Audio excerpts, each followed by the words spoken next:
Hey everybody, it's Matt Shu from Upright Health, and in today's video we're going to talk about how to stretch your medial hamstrings.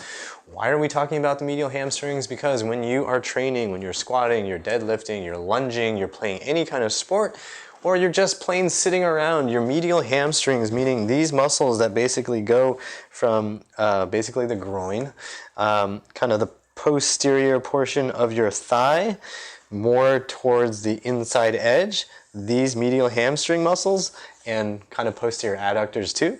These muscles can get super stiff and lose the ability to allow you to move correctly. So they'll just stiffen up, tighten up, and then when you go to do something like this, you can't do it. You like get stuck. Okay, what that can do is make you feel like crap. So your hips may not rotate properly. You may feel like it's difficult to bend over and grab something from off the floor. And you just may feel like you are 10 years older than you should feel. So this is a problem that I face when I squat and deadlift. These little guys, the medial hamstrings, will tend to just go vroom, especially the day after, and really just bother my hips if I don't stretch them and don't keep on top of that tightening sensation. So we're going to go over that stretch that I do that can help you keep your hips happier and healthier. If you want to check out some of the other stretches I do to keep my hips healthy and happy and that we use with our clients, definitely check out the Healthy Hips 1 program, which you'll find a link to in the description section. So let's get right into the stretch.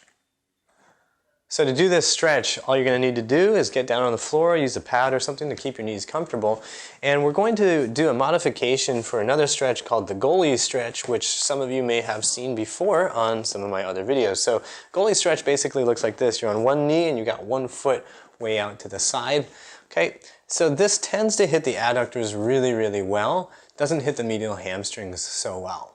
Now if we want to get the medial hamstrings, we want to make sure that we then turn the toes up, and then we're going to need to play around with our body position. So with the toes up, that's going to start putting the tension right in the area that we were talking about earlier. If I have the toes down, it's going to tend to keep that tension more so here rather than here, right? So toes down means we're hitting it here. Toes up means we're hitting it here, right? So that's how we can aim this stretch a little bit better towards medial hamstrings. Now it doesn't have to be perfectly vertical. We can play around with the angle to see where the tension is most noticeable for you. Now we can play with the upper body position as well. I'm doing this stretch the day after having done some squatting and deadlifting. It's only been about 12 hours since I did that, so I am actually feeling tension, which is why I need to be doing this stretch. So I'm just finding the spots where there's a little bit of resistance and then hanging out there. Now if I want to do this as a static stretch, or you want to do this as a static stretch, you just hang out, gradually sink a little bit further and further. As you get better at stretching, you're going to want to also incorporate the contract-relax technique, or the contract-relax methodology, which is basically to actually contract the muscle you're stretching, kind of use the medial hamstrings, fire them up, and you can see me shake a little bit, and then relax it, and then try to sink in a little bit more. Fire it up, relax it, and try to sink in a little bit more. The other thing you can do is you can fire the antagonist muscles.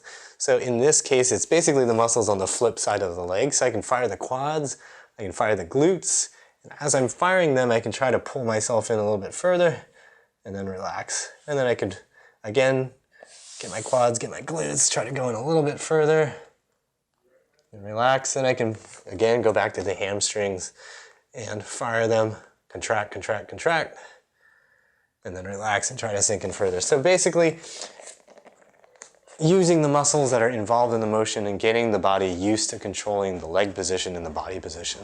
You can search around. So if I walk forward a little bit more and then walk my hands over to the left, I can get a little bit of a different medial hamstring stretch. Again, if toes are down, it's not in the right spot. Generally going to have to be toes up to get to the medial hamstrings. Okay, so this is a really easily controlled way to stretch those medial hamstrings. Now, a couple pointers here. When people start doing their medial hamstring stretches or any stretches, a lot of times people are not spending enough time waiting for things to relax. So it's very common to hear people say, oh, I tried stretching something for 2 weeks, and what they did was they stretched that muscle for 30 seconds, maybe twice a day, and nothing changed. And that's just not enough time. You're gonna have to hold your stretches a little bit longer. When you're just beginning, I generally recommend people start their stretch training by just doing some static stretching to get familiar with their body, familiar with positions, and familiar with where the muscles are supposed to be feeling things. And then you can start using contract, relax. Sometimes that's necessary to increase your mobility. For some people it may not be, but you do need to first at least understand where you're supposed to be, understand the sensations you're going to be feeling, and then start using some of the contract and relax to manipulate and teach your body how to control different positions. Okay? So also you want to make sure you stay away from creating strain in the knee. So especially down towards the knee, a lot of people can feel super tight there. I once had a guy whose medial hamstring was so tight, it was giving him calf pain, and he had this pain for literally years. And doctors and therapists had no idea what was causing it, and they were suggesting he do surgery to explore what was causing his problem.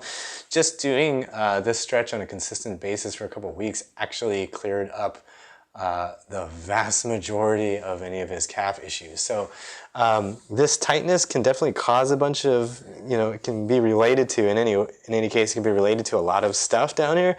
So be mindful of it. Don't push hard through it. You want to just engage some tension, gradually work it out. You are not going to completely obliterate all the tension in one day. Just be mindful, go to a medium level of stretch, and then gradually increase that over time. You don't ever want to feel like your knee is about to explode while you're doing this stretch, okay? If you want a stretch for the lateral hamstrings, check the description of this video for a link to another stretch that you can do for your lateral hamstrings. If you want the full collection of a bunch of different hip exercises that we do to help our clients have happy, healthy hips, then also head down to the description. You'll see the Healthy Hips program that you can check out. And also, if you like this video, if you want to support us and help us make all of our videos ad-free and commercial-free on YouTube, please also visit us on Patreon. You'll find a link in the description where you can make a pledge for helping us to get rid of commercials. It's a super simple process. If you do that, we'd appreciate it, and we'll say thank you personally for that pledge. As always, I hope this video helps you out. I hope you learned something really helpful for your hamstrings, and I hope you remember that pain sucks. Life shouldn't. If you liked the video, don't forget to like, share, and comment, and don't forget to subscribe.